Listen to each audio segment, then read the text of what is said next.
Morning guys, gals, wherever you are in the planet. Just thought I'd bring you another quick video. I spoke yesterday on the Bose 700 Acoustamast sub, which is a fantastic bit of gear. Just wanted to mention I've got myself a Mavic Air.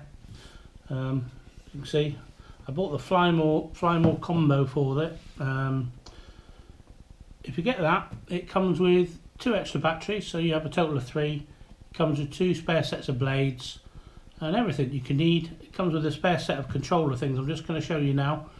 Obviously, I've mentioned before, I don't like the long boring videos. I'll just get straight into it. That's probably what I like and probably most people like. So this lovely little packet it comes with. Inside here is the most fantastic little drone you'll ever meet, I think.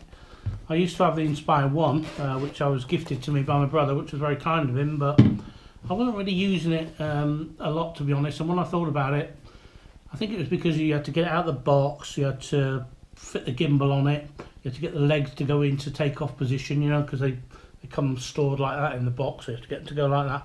And to be honest, really noisy. I mean, I like flying from my back garden, so I've got a bit of spare land over the back, just for doing tests and things, and it was a bit too noisy, to be honest. I think really that was all it was. And then I stopped using it, so I sold that, and I got about £800 for it. When my brother bought it, it was about 2,500, so I put that money towards this. And blimey, in the last couple of years, talk about technology moving on, this is it. They're really small, as you can see. I know everybody does this on the videos, but you can see why, because it's just so tiny. It's the size of my hand. Great little thing, has all the technology on it that the Inspire didn't have. Everything just folds out. Still learning how to unfold it all, to be honest, because it's so bloody amazing. The back sections flip out like that, backwards, and the fronts just come out forwards like that. And then you need to just remember to put these little legs down, because the antennas are apparently built inside them. I have flown it with them up, actually.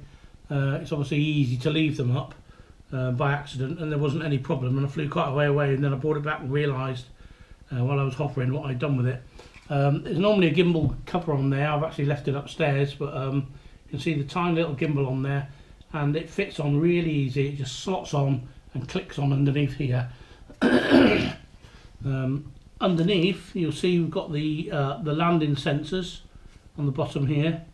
This will tell the drone if it's about to land, how far off the floor it is, and somehow it does its recording on the precision takeoff, which you can just do with a swipe on the app, and it will do a full recording up to 19 feet in the air, so it comes back to virtually exactly the same spot it took off at, which is pretty good really. I mean, the Inspire used to do that, but not as accurate as this little thing does. It's ridiculous. On the front, obviously, on the either sides of the camera, you can see you've got the 2 little sensors there, avoidance collision sensors. So if you're flying towards a tree, it's like yesterday, we've got a lot of snow here at the moment. Yesterday I went out of the garden, I wanted to fly right up towards a tree, high up, just to get a picture of all the snow and all the branches, but it would only let me get so close. You can obviously turn that off in the settings, but I wouldn't recommend it, to be honest, because it has saved this drone once when I tried to fly under a bridge on a reservoir, and it wasn't happy with the height. It wouldn't let me proceed, so I was quite glad really. I was being a bit stupid, to be honest. And then obviously you've got the rear sensors on the back, same thing, backing up into things.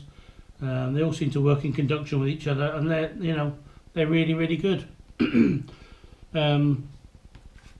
drone's battery there, it's just literally it's a very simple clip out battery. You just pull the little levers down and push levers back, and the battery comes out like that.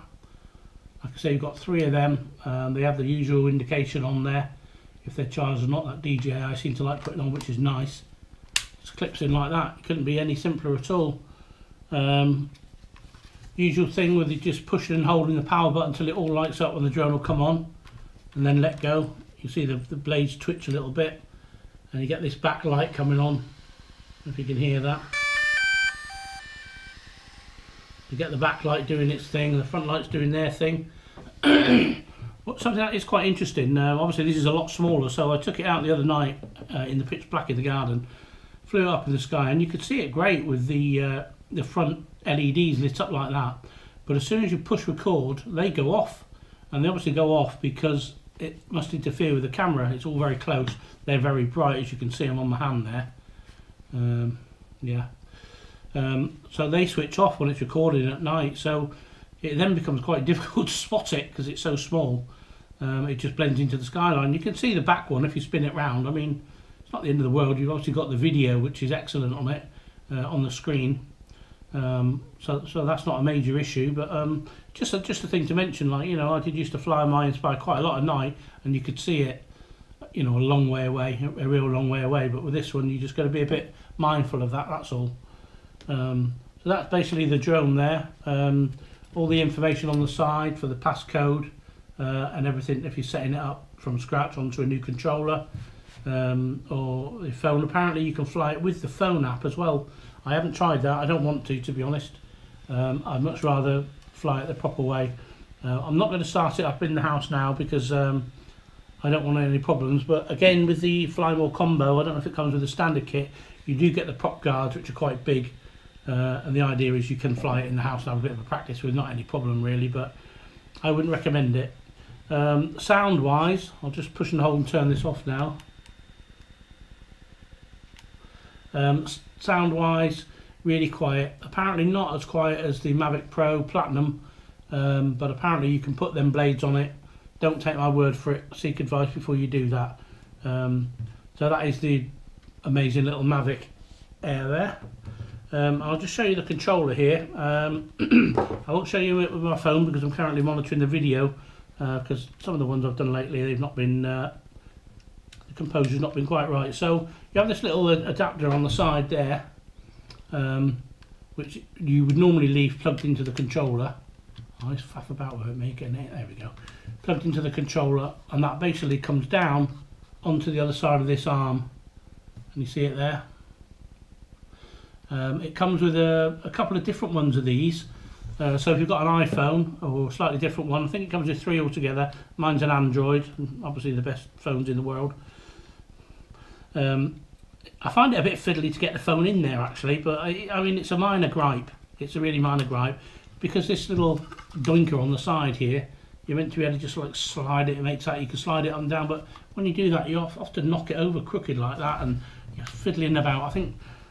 I mean that could be done, you know, better done if that was like metal, like on some sort of race, you know what I mean, where that was a smoother, you know, more even click, you know, so you can click it into position and it didn't fall in or out. But I suppose they've made that so that you can pop that out and just change that cable with ease, you know, just it's only from there, little wire around the back and up to there, so that's easy.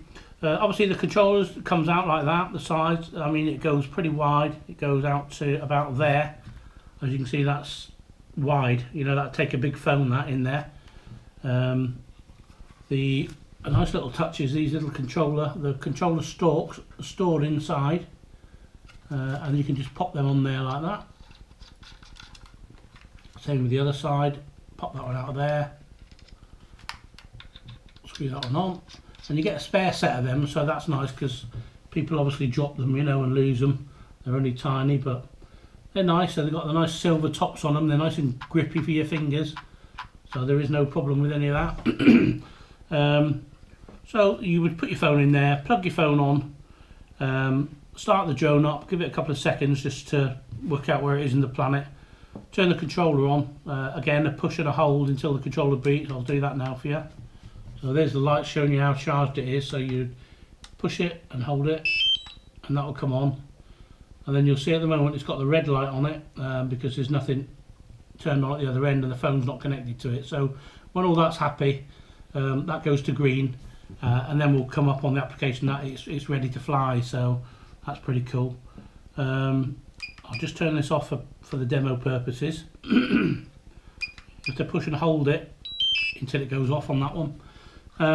On the controller here, this is something I didn't find the first day. I think you're that busy flying the drone, you've got the sport mode there, little slider, just goes across like that into sport mode. Be very cautious when you're doing that, especially when you're new, because it doesn't have shift. Over 40 mile an hour, I think. I've seen it at about 36 mile an hour, and I've lost a bottle after that. It goes very, very fast, responds very fast. Absolutely mad crazy. Probably must be one of the fastest drones. You've got your FM button as well there, which is turns on different features like quick shot, rocket mode, a couple of other ones, orbit. There's about 6 of different modes. It'll turn them onto the camera screen, and you can select what you want then. Just one observation on the circle mode one, where it'll fly around an object. I took it out the other day up on the top, so it'd just been snowing actually. There's a nice old barn up there that I thought that'd be great. And what happened was I flew it from where I was, so I was actually under some power cables where I was. Put my landing pad on the floor, got it to record the home point, and flew it out away and up to this barn in the distance. Quite a long way away. Well, so far I couldn't see the drone at all. I could see everything perfect on the screen. And when I clicked on to do this circle shot, it was telling me something on the screen, but it didn't seem to be on the screen very long. But what it was actually telling me was to get above the point of interest first, point the camera down, and then select that as a point of interest, and then pull the camera back, the drone back out, and you know, frame your position, and then set it going from there. But the message seems to come along and go off that quick. I couldn't get the angles of it. Plus my hands were like dropping off with the conditions. It was very, very cold. So anyway, again, remember, I can't see the drone at this point. Really bright blue sky, much like today. I couldn't see it at all. I could hear it, and I could see the picture fine. There was no signal loss. I was probably out about, I don't know, I guess I'd have said 400 meters maybe. So I just hit the return home button.